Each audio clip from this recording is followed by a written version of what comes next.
کیا پورا نظام زندگی تبدیل کر دینا انفرادی طور پر ممکن ہے؟ ظاہر بات ہے کہ انقلابی جدوجہد اور اس کے لیے ایک جماعت کی ضرورت ہے۔ اگر صرف فرد یہ کام کر سکتا تو ہر نبی یہ کام کر کے دنیا سے جاتا۔ ہر نبی معصوم، ہر نبی ہر آن اللہ کی طرف سے ہدایت مل رہی ہے، کون سی چیز کم ہے فرد کے اعتبار سے؟ لیکن یہ کہ یہ کام اگر ہوا ہے تو اس وقت جبکہ نبی کو ایک جماعت میسر آ گئی۔ حضرت موسیٰ علیہ السلام سے بھی جب صاف جواب دے دیا قوم نے فَاذْهَبْ أَنْتَ وَرَبُّكَ فَقَاتِلَا إِنَّا هَاهُنَا قَاعِدُونَ، تو پروسیس وہی رک گیا، 40 برس تک کے لیے پروسیس رک گیا۔ فَإِنَّا مُحَرَّمَةٌ عَلَيْهِمْ 40 سَنَةً يَتِيهُونَ فِي الْأَرْضِ، اب 40 برس تک بھٹکتے رہیں گے اسی صحرا کے اندر۔ اور انہی 40 سالوں کے دوران حضرت موسیٰ کا بھی انتقال ہو گیا، حضرت ہارون کا بھی ہو گیا۔ ان کی زندگی میں فلسطین میں اسلامی ریاست قائم نہیں ہو سکی۔ یہ بات بالکل منطقی طور پر، عقلی طور پر، جماعت اگر نہیں ہے اور جماعت بھی منظم جماعت اگر نہیں ہے تو اقامت دین یا پورے دین کے نظام کو قائم کرنے کی جدوجہد ممکن نہیں۔ میرے نزدیک چونکہ اس میں کوئی دو باتیں نہیں ہو سکتی، لہذا میں اس میں مزید اس عقلی پہلو سے کوئی زیادہ وقت آپ کا نہیں لینا چاہتا، لیکن یہ کہ غور کیجئے،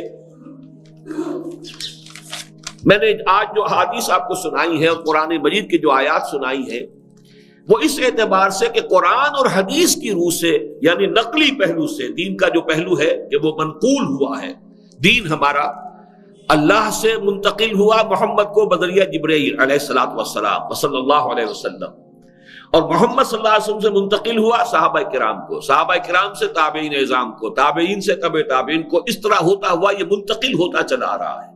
قرآن بھی منتقل ہوتا چلا آ رہا ہے، حدیث بھی منتقل ہوتی چلی آ رہی ہے۔ تو یہ ہے نقل کی بنیاد پر، ایک ہے عقل کی بنیاد پر کسی شے کو سمجھنا۔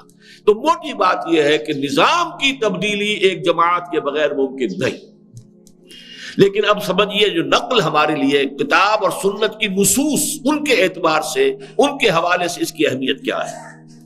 میں نے سورہ توبہ کی آیت آپ کو سنائی، آیت نمبر 119 ہے، یا ایھا الذین آمنوا اتقوا اللہ وکونوا مع الصادقین، اہل ایمان اللہ کا تقوی اختیار کرو اور صادق، سچے اہل ایمان کے ساتھ ہو جاؤ، کونوا مع الصادقین۔ اور صادقین کون ہے؟ شاید اس مجمع میں تو ہر شخص کو وہ آیت یاد ہو، سورہ حجرات کی آیت نمبر 15، انما المؤمنون الذین آمنوا باللہ ورسولہ ثم لم یرتابوا وجاہدوا باموالہم وانفسہم فی سبیل اللہ اولئک ھم الصادقون۔ مومن تو بس صرف وہ ہیں جو ایمان لائے اللہ پر اور اس کے رسول پر، پھر شک میں ہرگز نہیں پڑے، اور جہاد کیا انہوں نے اور کھپا دیے اس میں اپنی جانیں بھی اور مال بھی اللہ کے راہ میں۔ حقیقت میں یہی لوگ سچے ہیں، ایسے لوگوں کے ساتھ شامل ہونا اس کا حکم ہے جو آیت نمبر 119 میں سورہ توبہ کی اللہ تعالیٰ کی طرف سے میں آپ کو سنا رہا ہوں، یا ایھا الذین آمنوا اتقوا اللہ وکونوا مع الصادقین۔ سورہ مجادلہ میں کچھ اوصاف بیان کیے گئے اور اس کے بعد پھر فرمایا گیا اولئک حزب اللہ، وہ اللہ کی پارٹی ہے، اللہ کی پارٹی۔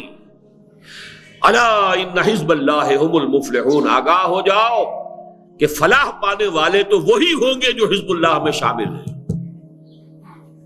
حقیقی فلاح، فلاح حقیقی کے مستحق وہی ہوں گے جو اس حزب اللہ میں شامل ہیں۔